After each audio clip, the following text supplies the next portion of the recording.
Wabona and Efe Ambrose in central defense.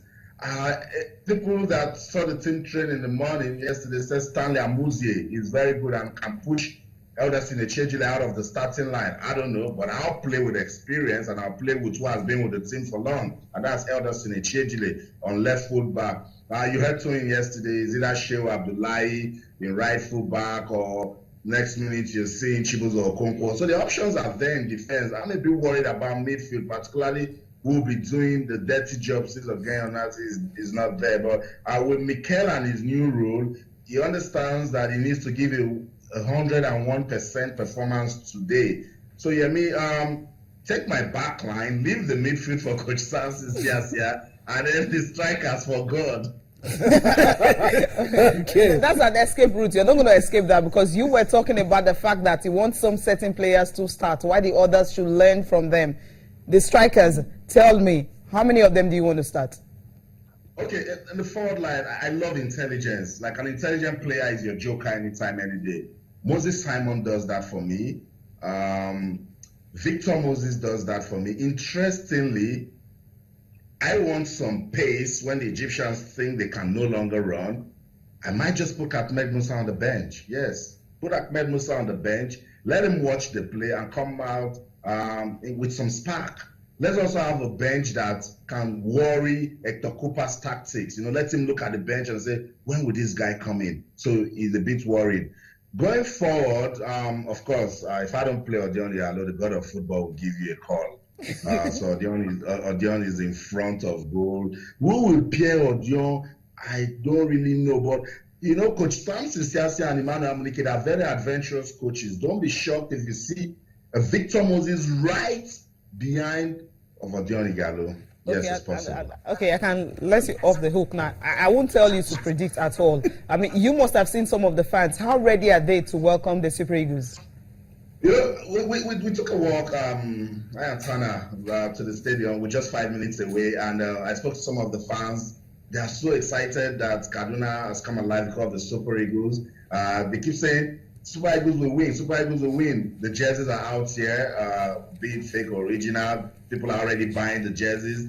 The mood of the game is looking good. I've not spoken to anyone here that has given the Egyptians a chance, and that confirms my talk that Nigerian football is in a state of emergency. So the fans are optimistic, the players are ready, the media, you guys are also ready. I'm here to give the team the support. 5 p.m. Nigerian time, when they file out, it'll be for good. Okay, quick one, Austin. Very, very quick, because we have to let you go.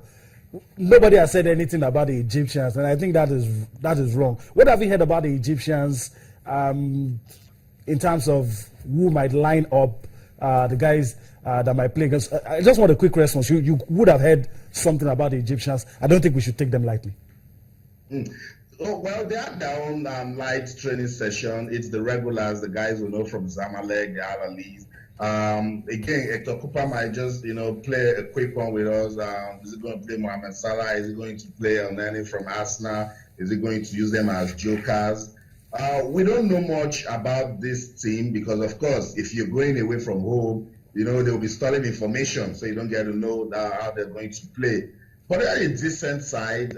Some of the journalists that watch them train says they're just tapping the ball around and see how they can go all the way with the endurance. People feel that these conditions will favor them. Okay. But the Egyptians, they just soak you up in the middle, put pressure there, make you run around, and when you're not watching, they put you on the counter and score.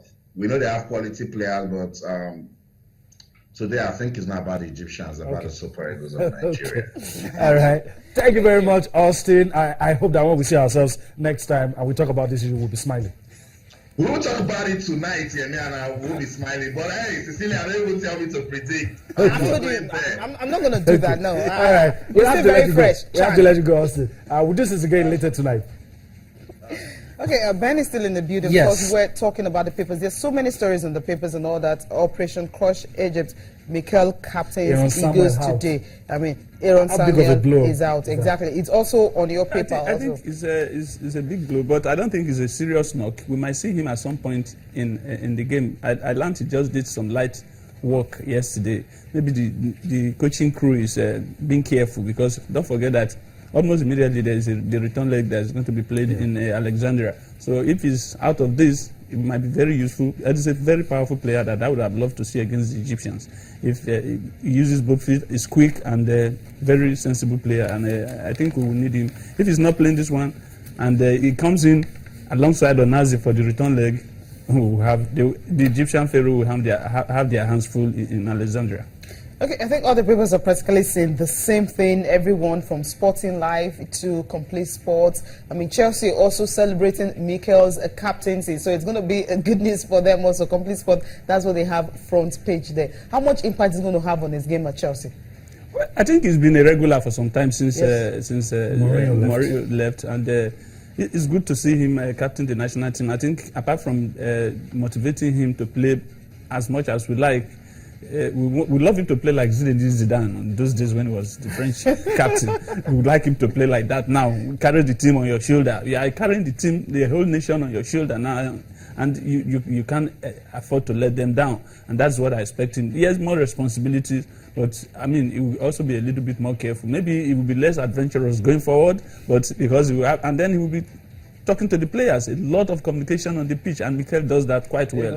Enyama was doing that fantastic. Keshi, you remember in his days, was super in communication, and that is what the team needs to do, because you need to, hey, can you move?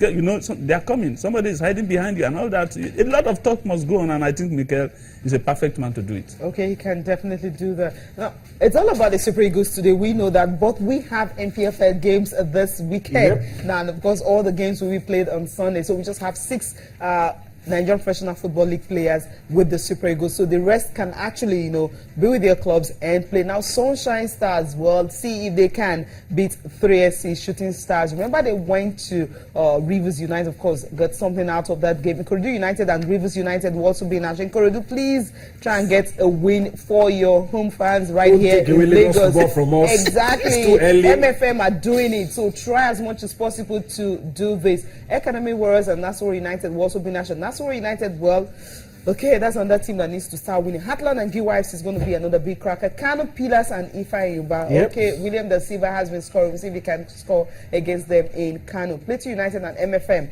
MFM, of course, they've been going away and getting some decent results. Plateau United, I think they can get something out of that. Rangers and Aimba, yes, that's a big game everyone will be waiting for. Warrior Wolves and Lobby Stars. Wicked Tourists, Aqua United, Abia Warriors, and Niger Tornadoes.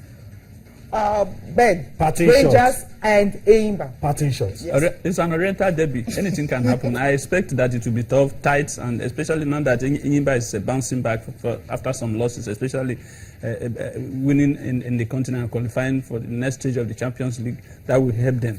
I also think that GYFC and Heartland is another pick of the pack. They are going to do very, very well.